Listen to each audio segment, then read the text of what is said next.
Ya, Shalom Bapak Ibu yang dikasihi Tuhan, keluarga pemilih altar. Sore hari ini kita akan kembali ibadah kata dan streaming maupun melalui siaran online.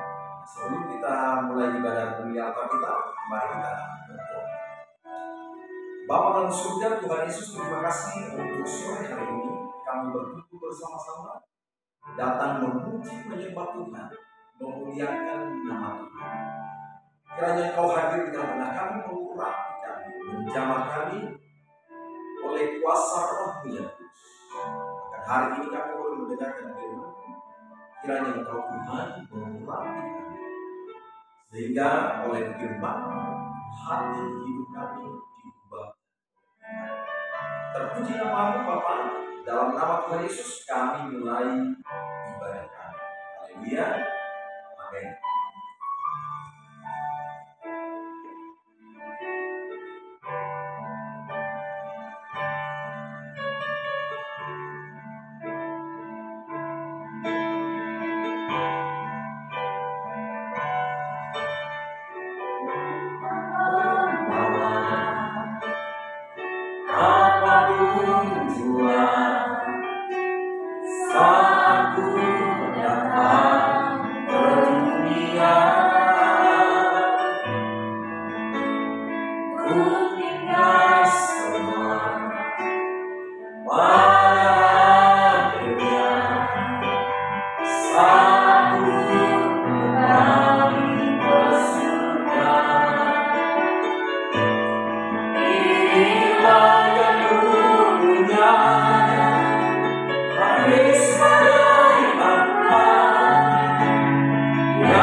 Bacaan menyatakan isi hatimu, kuat kuasa Roh yang kudus yang mengurapi, membimbing lidah dan perkataan-perkataan, supaya firman-Mu itu menjadi kekuatan,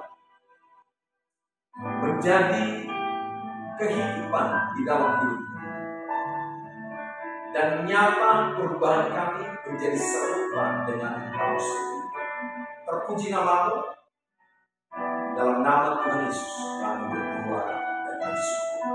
Haleluya. Amin. Haleluya. Ya, shalom Bapak Ibu, keluarga pemilih altar yang kami kasihi. Nah, kita sudah tiba di bulan November di tahun ini, dan kita bersyukur bahwa Tuhan senantiasa menyertai kita, melindungi kita, bahkan memberkati kehidupan kita.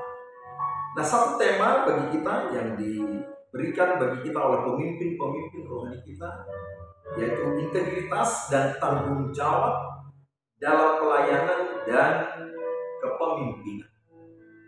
Nah, ada dua hal yang kita pelajari malam hari ini, yaitu tentang pelayanan, integritas dalam pelayanan dan integritas di dalam kepemimpinan. Nah, firman Tuhan Roma 11 ayat 36 berkata demikian. Sebab segala sesuatu adalah dari Dia dan oleh Dia dan kepada Dia. Bagi Dialah kemuliaan sampai selama-lamanya. Nah, firman Tuhan ini jelas menyatakan bahwa segala sesuatu itu bersumber dari Bapa dan Tuhan kita. Segala sesuatu yang ada di dalam semesta ini berasal dari Allah, dan semuanya itu bagi kemuliaannya. Atau dengan kata sederhana, segala sesuatu yang kita miliki, segala sesuatu yang kita miliki, bahkan berkat-berkat yang kita miliki hari ini, bahkan kehidupan, napas kehidupan yang kita miliki hari ini adalah itu semuanya bersumber dari Tuhan, Bapa yang mengasihi kita. Bahkan Yesus yang telah mati bagi kita. Nah, kalau semuanya itu berasal dari Tuhan, dari Bapa kita, apa yang harus kita lakukan? Itu menjadi pertanyaan. Kalau semuanya ini yang ada dalam hidup kita, semuanya dari Tuhan, dari Bapa kita, apa yang harus kita lakukan? Ya, melayani Dia. Itu benar. Artinya adalah kita harus melayani Dia yang memberikan segala sesuatu bagi kita. Nah, kata pelayanan itu berasal dari satu kata dalam bahasa Ibrani, yaitu apodah. Apodah ini artinya adalah ibadah, worship, pelayanan, dan juga punya pengertian yang lain adalah pekerjaan atau servis. Jadi kata ibadah, kemudian worship itu penyembahan, itu pelayanan, itu serupa, sinonim dengan pekerjaan atau servis. Artinya tidak ada bedanya pelayanan dan pekerjaan. Itu berarti pekerjaan dan pelayanan kita itu di mata Tuhan, di dalam Alkitab dikatakan itu apodah, ibadah. Nah, apodah itu kalau dalam bahasa Arab yang serumpun dengan bahasa Ibrani itu disebut abodah juga. Dari kata abodah itu diserap kepada bahasa Indonesia disebut ibadah atau pelayanan. Jadi pelayanan itu artinya adalah tidak hanya berada di wilayah gereja atau wilayah kekristenan yang lain, tapi pelayanan itu mencakup pekerjaan di mana kita bekerja, usaha di mana kita berusaha. Itu adalah wilayah pelayanan bagi setiap kita. Kalau dalam bahasa Yunani disebut diakonia. Nah, dalam pengertian banyak orang disalahpahami diakonia itu hanya ketika kita membagi-bagi ya berkat sembako kepada orang-orang saudara kita yang berkekurangan, atau mengadakan bakti sosial pengobatan gratis. Nah, ada pengertian yang sempit di situ. Jadi sebenarnya diakonia itu dengan pengertian yang luas adalah segala sesuatu yang kita pikirkan atau yang kita lihat, yang kita dengar, yang kita lakukan. Ya, kita melakukannya karena kita mengasihi Tuhan. Kita melakukannya karena Tuhan. Demikian. Atau dalam Kolose 3 ayat 23 dikatakan, segala sesuatu yang kita lakukan seolah-olah seolah seperti melakukannya kepada Tuhan. Itulah sebenarnya perkataan diakonia itu atau pelayanan. Nah, kata pelayanan seringkali juga orang berpikir itu pekerjaan pendeta, gembala, atau mungkin pengkhotbah profesional, atau orang-orang yang melakukan misi. Bukan.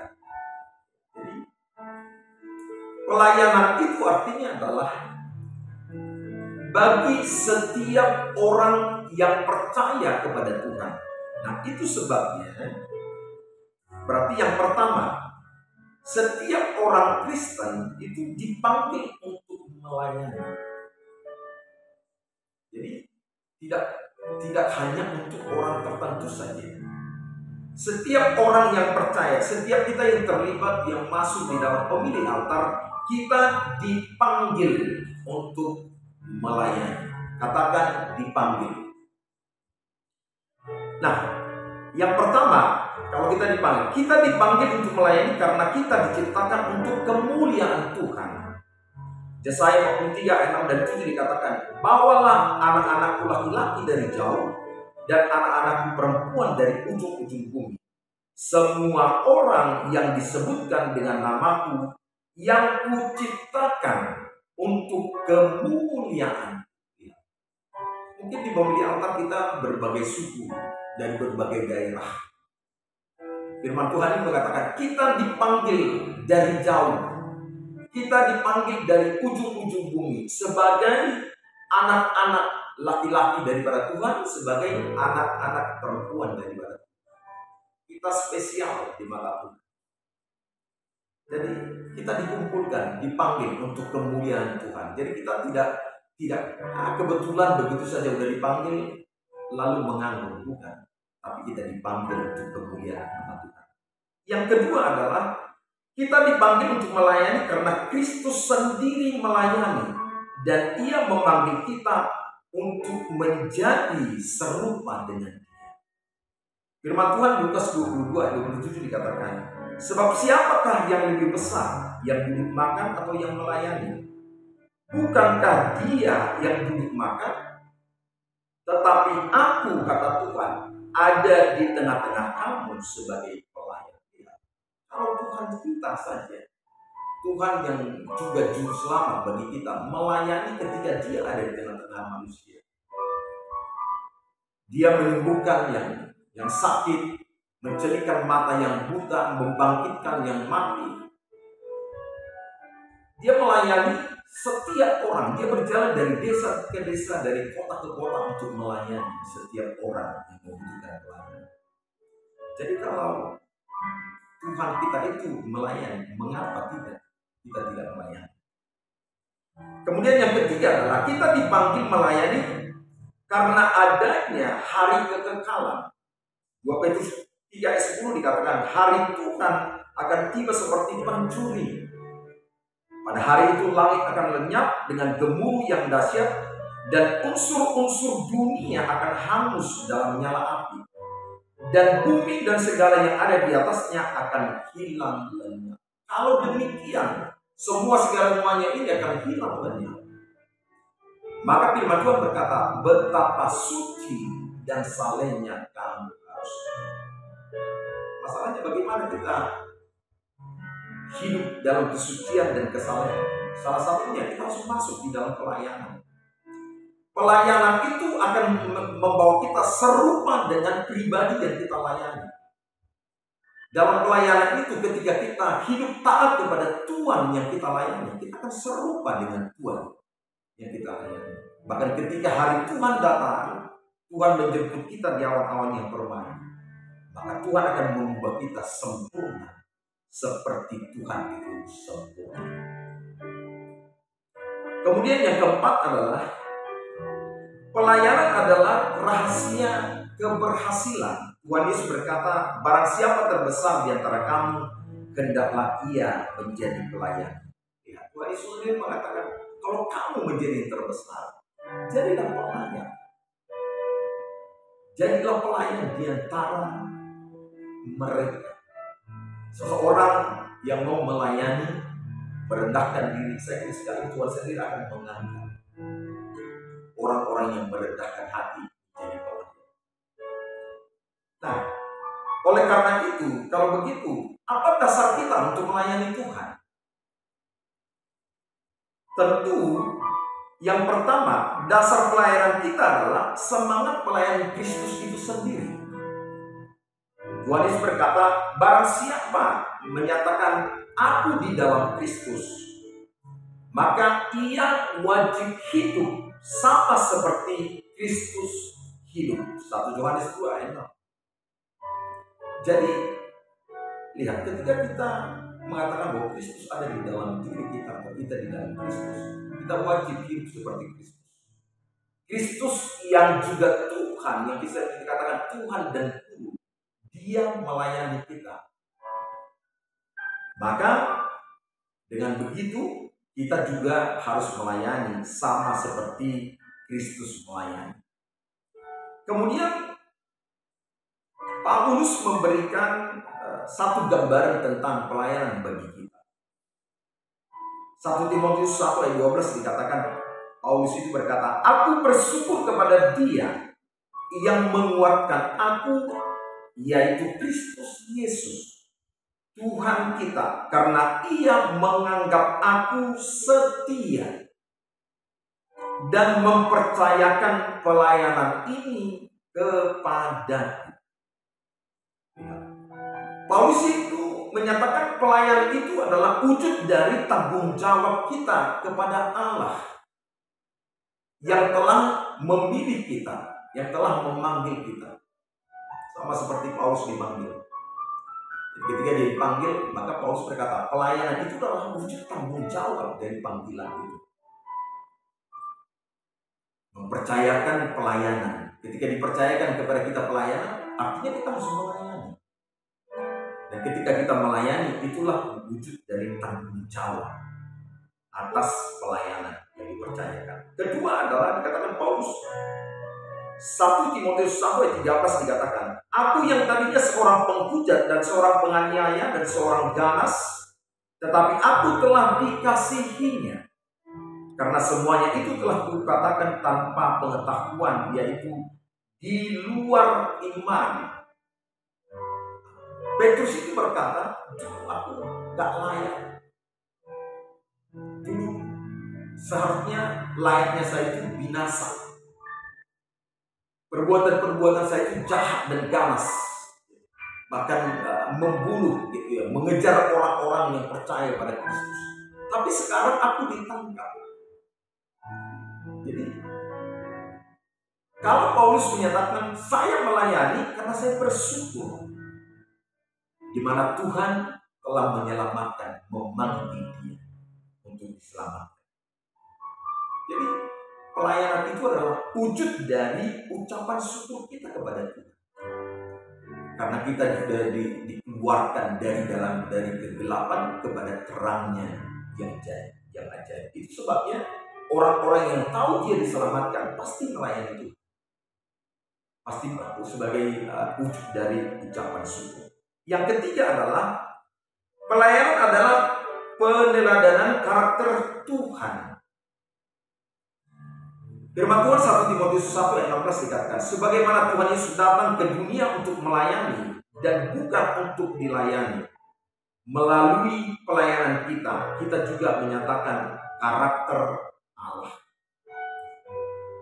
Yesus datang ke bumi ini melayani, dan ketika kita melayani, kita sedang membawa gambaran Kristus di dalam diri kita sebagai teladan karakter Kristus di dalam diri kita, sehingga orang mungkin melihat kita yang dulunya, ya boleh katakan brengsek lah, dulunya wah tak ada harapan lah bagi orang ini, tapi kok tiba-tiba bisa berubah dan kemudian melayani Tuhan, dan kemudian perilakunya berubah sama seperti perilaku daripada Kristus, punya kasih kepada sesama. Jadi itu menjadi teladan bagi banyak orang, dan orang akan berkata, kalau dia bisa diselamatkan, diubah, berarti saya juga bisa diselamatkan dan diubah. Kalau dia bisa diberkati oleh Tuhan, saya juga bisa diberkati Tuhan. Jadi lihat, ketika kita melayani, kita sedang membawa karakter Kristus dalam diri kita, dan karakter itu. Nah, oleh karena itu berarti Tuhan menghendaki setiap orang percaya melayani.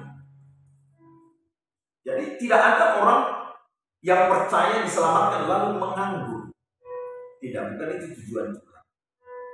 Tuhan Yesus Kristus menyucikan bahkan hati nurani kita untuk kita melayani Allah yang kudus, yang suci. Ibrani 9 ayat 14 mengatakan, Tuhan itu menyucikan hati nurani kita supaya apa? Supaya kita boleh melayani Allah yang kudus, yang suci.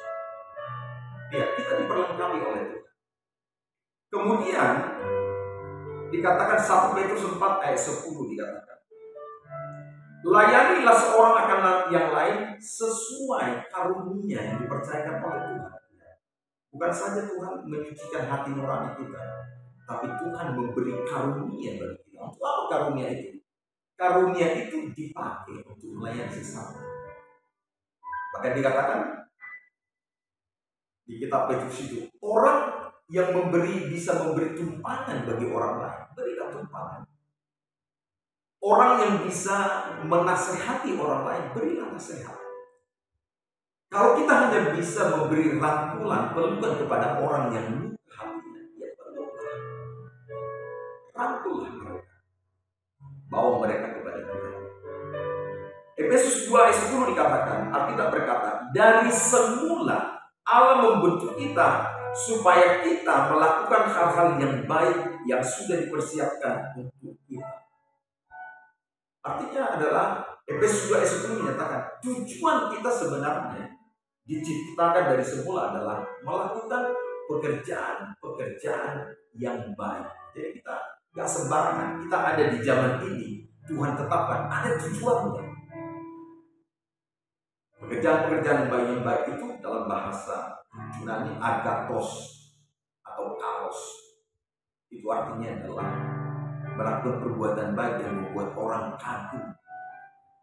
Heran orang lain tidak mau melakukan, tapi orang itu bisa mau melakukan. Orang membuat wow, itu ya orang Kristen. Jadi kita diciptakan untuk itu. Jadi kemudian kita diselamatkan untuk melayani Allah, bukan kita melayani supaya diselamatkan. Kita diselamatkan untuk melayani Allah. Jadi sebagai wujud dari ucapan syukur kita kepada Tuhan karena kita diselamatkan, maka kita melayani Allah. Amin. Jadi setiap orang yang sudah diselamatkan di bawah Tuhan dari kegelapan kepada terangnya yang ajaib, itu artinya adalah kita semuanya harus datang melayani Dia sebagai sumber segala sesuatu di dalam kehidupan. Amin, Bapak Ibu, semuanya keluarga pemilih altar. Lihat, hari ini dikatakan kepada kita, kalau kita berpikir selama ini pekerjaan kita bukan pelayanan, hari ini mari kita ubah. Jadikan tempat pekerjaan kita menjadi tempat pelayanan. Tempat usaha di mana kita berusaha, jadikan itu tempat pelayanan. Mari lakukan segala yang terbaik. Lakukan segala sesuatu seolah-olah kepada kita lakukan kepada Tuhan. Itulah makna sebenarnya dari pelayanan. Saya percaya melalui ini kita diingatkan, kita adalah semuanya pelayan-pelayan Tuhan. Nah, kita masuk kepada bagian yang kedua, integritas dan tanggung jawab kepemimpinan. Apa itu kepemimpinan Kristen? Kepemimpinan adalah kepemimpinan yang dimotivasi oleh kasih dan bersedia melayani. Itu inti dari pelayanan Kristen. Kisah Rasul 20:28 dikatakan, karena itu jagalah dirimu dan jagalah seluruh kawanan, karena kamulah yang ditetapkan Roh Kudus menjadi penilik untuk mengembalakan jemaat Allah yang diperolehnya dengan darah anaknya sendiri. 2 Korintus 2:17 dikatakan, sebab kami tidak sama dengan banyak orang lain yang mencari keuntungan dari firman Allah. Sebaliknya, dalam Kristus kami berbicara sebagaimana mestinya, dengan maksud-maksud murni atas perintah Allah dan di hadapannya. Dua ini menggambarkan bahwa kepemimpinan dalam gereja bukanlah pelaksanaan kekuasaan atau otoritas manusia, melainkan merupakan suatu kegiatan pelayanan yang ditujukan kepada Yesus Kristus yang adalah pemilik dan kepala gereja.